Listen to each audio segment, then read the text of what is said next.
ये राजा जी का सोच के ऐसा चलते हो, गाव के छिछोरा समझत रहे, पर तू ता असली हीरो निकले हो।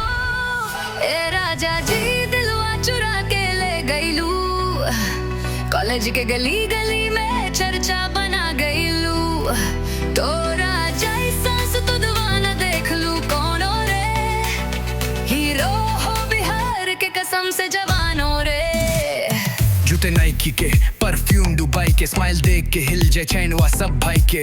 फोन पे बिजी एटीट्यूड फुल टाइट, तोरा नजर से बचा के का करी नाइट। काजल बोले ओ तो ड्रीम बॉय बा, नेहा कहे हीरो के देख के जान छुटी जा। सब फ्रेंड वा ग्रुप में तोहर फोटो लगावे, शादी के लिस्ट में नंबर वा आपन बनावे। राजा जी कब तक ऐसा घूमेगा अकेला, तोरे पीछे तो पतना से आई कविता भी दीवाना।